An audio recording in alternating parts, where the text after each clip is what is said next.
Hi friends, എല്ലാവർക്കും ഫിർദൗസ് വ്ലോഗിൻ്റെ പുതിയൊരു വീഡിയോയിലേക്ക് സ്വാഗതം. അപ്പോൾ ഇന്നത്തെ വീഡിയോയും ഗാർഡനിങ് വീഡിയോ ആണ്. അപ്പോൾ ഇന്ന് ഞാൻ പറയാൻ പോകുന്നത് എൻ്റെ കയ്യിൽ കുറച്ച് ക്യാക്ടസ് വെറൈറ്റീസ് ഉണ്ട്, അതുപോലെ 2-3 സക്കുലൻറ്റ് വെറൈറ്റീസും ഉണ്ട്. അപ്പോൾ അതിനെ കുറിച്ചുള്ള കാര്യങ്ങളാണ് ഇന്ന് പറയാൻ പോകുന്നത് കേട്ടോ. അതിപ്പോൾ എങ്ങനെയാണ് ഞാൻ കെയർ ചെയ്യുന്നതെന്നും അതിനെ പ്രൊപ്പഗേറ്റ് ചെയ്യുന്ന രീതിയൊക്കെയാണ് പറയാൻ പോകുന്നത്. അപ്പോൾ ചാനൽ സബ്സ്ക്രൈബ് ചെയ്യാത്ത എല്ലാ കൂട്ടുകാരും ചാനലൊന്ന് സബ്സ്ക്രൈബ് ചെയ്ത് സപ്പോർട്ട് ചെയ്യുക കേട്ടോ. അപ്പോൾ നമുക്ക് വീഡിയോയിലേക്ക് പോകാം. ആദ്യത്തെ പ്ലാന്റ് എന്ന് പറയുന്നത് ഇത് ഈ ഒരു പ്ലാന്റാണ് കേട്ടോ. ബ്രെയിൻ ക്യാക്ടസ് എന്നാണ് ഇതിന് പേര് വന്നിട്ടുള്ളത്. ഇതിൻ്റെ ആ ഒരു ഷേപ്പൊക്കെ കൊണ്ടാവാം ഇതിന് ആ ഒരു പേര് വരാൻ കാരണം. കാണാൻ നല്ല ഭംഗിയുള്ള ഒരു പ്ലാന്റാണ് കേട്ടോ. ഇതിന് നല്ല ഡാർക്ക് ഗ്രീൻ കളറാണ് കളർ വന്നിരിക്കുന്നത്. അപ്പോൾ പല ക്യാക്ടസും പല ഷേപ്പും പല കളറും ഒക്കെയാണ് എൻ്റെ കയ്യിലുള്ളത് കേട്ടോ. അപ്പം ഈ ഒരു പ്ലാന്റിൽ മുള്ള് അടുത്ത് കുറച്ച് ഗ്യാപ്പ് ഇട്ടിട്ടാണ് അതിൻ്റെ മുള്ള് വന്നിരിക്കുന്നത്. അപ്പോൾ ആദ്യത്തെ പ്ലാന്റ് ഇതാണേ. രണ്ടാമത്തെ പ്ലാന്റ് ഇതാണ് കേട്ടോ. ഇതിന് നല്ല അടുപ്പിച്ചടുപ്പിച്ചാണ് മുള്ളുകൾ വന്നിരിക്കുന്നത്. കാണാൻ നല്ല ഭംഗിയുള്ള ഈ ഒരു പ്ലാന്റിന് പെട്ടെന്ന് തന്നെ തൈകൾ വരും കേട്ടോ. എൻ്റെ ഈ ക്യാക്ടസിലെല്ലാം 2-3 തൈകൾ വീതം എല്ലാ ക്യാക്ടസിലും വന്നിട്ടുണ്ട് കേട്ടോ. പ്ലാന്റ് എന്ന് പറയുന്നത് ഈ ഒരു ക്യാക്ടസ് ആണ്. ഇതിൻ്റെ പേര് റെഡ് കൂപ്പർ ക്യാക്ടസ് എന്നാണ് കേട്ടോ. അതിൻ്റെ ഒരു കളറൊക്കെ കൊണ്ടാവാം അതിനൊരു റെഡ് കൂപ്പർ എന്നൊക്കെ പേര് വന്നിരിക്കുന്നത്. അതുപോലെ തന്നെ കാണാൻ നല്ല ഭംഗിയുള്ള ഒരു പ്ലാന്റ് ആണ് കേട്ടോ.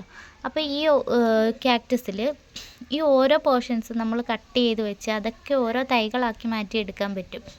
അതുപോലെ ഈ ഒരു വെറൈറ്റിക്ക് വിത്തുകളുണ്ടാവും കേട്ടോ. ഇനി ഞാൻ വിത്തുകളുണ്ടാകുമ്പോൾ അതൊരു വീഡിയോയിൽ ചെയ്യാം കേട്ടോ. അതിൻ്റെ ആ വിത്തുകളിൽ നിന്ന് എങ്ങനെ പുതിയ തൈകൾ ഉണ്ടാക്കിയെടുക്കാമെന്ന് ഞാൻ നിങ്ങൾക്ക് കാണിച്ചു തരാം. അങ്ങനെ വിത്തുകൾ വന്നിട്ട് ഞാനതിൽ പ്രൊപ്പഗേറ്റ് ചെയ്തിരുന്നു കേട്ടോ.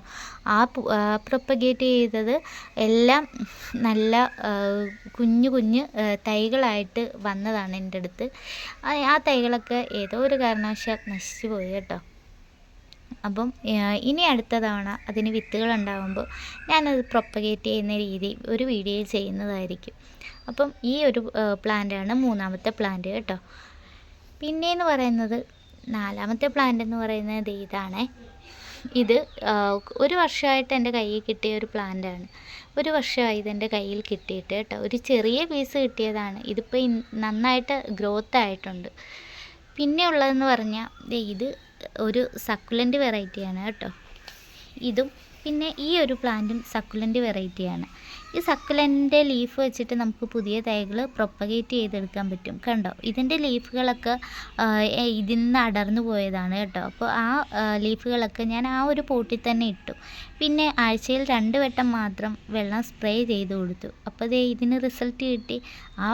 ആ ലീഫുകൾക്കൊക്കെ ആ ലീഫുകളിലൊക്കെ പുതിയ പ്ലാന്റുകളായിട്ട് വന്നിട്ടുണ്ട് കേട്ടോ. കണ്ടോ, ഒരു താമര ഇതൾ പോലെയാണ് അതിൻ്റെ ആ ഷേപ്പ് ആ തൈകളുടെ. അപ്പോൾ ഇതാണ് അടുത്ത പ്ലാന്റ്. അപ്പോൾ ഈ ക്യാക്ടസ് വെറൈറ്റീസൊക്കെ ലോ മെയിൻ്റെനൻസ് ആണ് കേട്ടോ. നമുക്ക് ഒരുപാട് കെയറിൻ്റെ ആവശ്യമൊന്നും ഇല്ലാത്ത പ്ലാന്റാണ്. നമ്മൾ 3 കാര്യങ്ങൾ ശ്രദ്ധിച്ചാൽ മതി. ഈ ഒരു പ്ലാന്റ് നമുക്ക് നന്നായിട്ട് തന്നെ വളർത്തിയെടുക്കാൻ പറ്റും. എൻ്റെ ക്യാക്ടസൊക്കെ ഞാൻ അങ്ങനെയാണ് വളർത്തിയെടുത്തത് കേട്ടോ.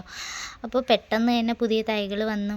അതേപോലെ തന്നെ നന്നായിട്ട് ഗ്രോത്തായി. എല്ലാം ചെറിയ പ്ലാന്റ് ആയിരുന്നു കേട്ടോ. അതൊക്കെ നന്നായിട്ട് ഗ്രോത്ത് ആയിട്ടുണ്ട്. അപ്പം നിങ്ങൾ വേറെ ഒന്നും ശ്രദ്ധിക്കേണ്ട. 3 കാര്യങ്ങൾ ശ്രദ്ധിച്ചാൽ തന്നെ നമുക്ക് ഈ പ്ലാന്റുകൾ നന്നായിട്ട് തന്നെ വളർത്തിയെടുക്കാൻ സാധിക്കും.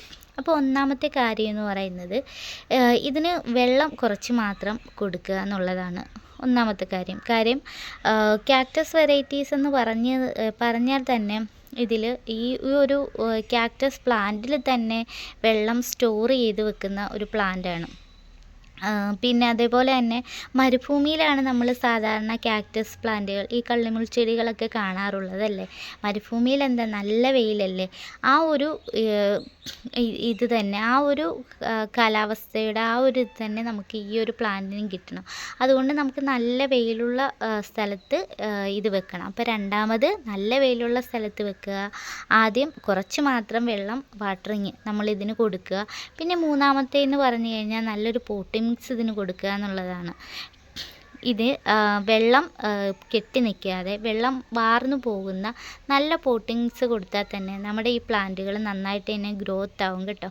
ഞാനിതിൽ മണ്ണും മണലും ചാണകപ്പൊടിയും മാത്രമാണ് കൊടുത്തിട്ടുള്ളത്, വേറെ വളങ്ങളൊന്നും കൊടുത്തിട്ടില്ല. പിന്നെ ഈ ഒരു മെറ്റലിൻ്റെ പീസൊക്കെ ഞാൻ ഇട്ടത് ഇതൊന്ന് നേരെ നിൽക്കാൻ വേണ്ടിയാണ് കേട്ടോ. ചില കാക്ടസ് നമ്മുടെ ഈ മണ്ണിൽ ഉറച്ച് നിൽക്കില്ല, അപ്പോൾ ആ ഒരു ഇത് കൊടുക്കാൻ വേണ്ടിയാണ്, ഇതൊന്ന് നേരെ നിൽക്കാൻ വേണ്ടിയാണ് ഞാൻ ഈ മെറ്റലിൻ്റെ കഷ്ണങ്ങളൊക്കെ ഇത് ഇട്ട് കൊടുത്തേക്കുന്നത് കേട്ടോ. അപ്പോൾ ഇങ്ങനെ ഈ 3 കാര്യങ്ങൾ ശ്രദ്ധിച്ചാൽ തന്നെ ഈ കാക്ടസ് വെറൈറ്റീസ് നമുക്ക് നന്നായിട്ട് തന്നെ വളർത്തിയെടുക്കാൻ സാധിക്കും. ഇത്രയും കാര്യങ്ങൾ ചെയ്തിട്ടാണ് ഞാൻ എൻ്റെ ഈ കാക്ടസൊക്കെ വളർത്തിയെടുത്തത് കേട്ടോ. അപ്പോൾ എനിക്കറിയാവുന്ന കാര്യങ്ങൾ നിങ്ങളിലേക്കും കൂടെ ഷെയർ ചെയ്യാൻ വേണ്ടിയാണ് ഈ ഒരു വീഡിയോ എടുത്തത്. അപ്പോൾ ഫ്രണ്ട്സ്, നിങ്ങൾക്ക് എല്ലാവർക്കും ഈ ഒരു വീഡിയോ ഇഷ്ടമായെന്ന് കരുതുന്നു കേട്ടോ. ഇഷ്ടമായിട്ടുണ്ടെങ്കിൽ എല്ലാവരും ലൈക്ക് ചെയ്യാനും ഷെയർ ചെയ്യാനും മറക്കണ്ട കേട്ടോ. പിന്നെ ചാനൽ സബ്സ്ക്രൈബ് ചെയ്യാത്ത കൂട്ടുകാരുണ്ടാവും, എല്ലാവരും ഒന്ന് ചാനൽ സബ്സ്ക്രൈബ് ചെയ്ത് സപ്പോർട്ട് ചെയ്യുക.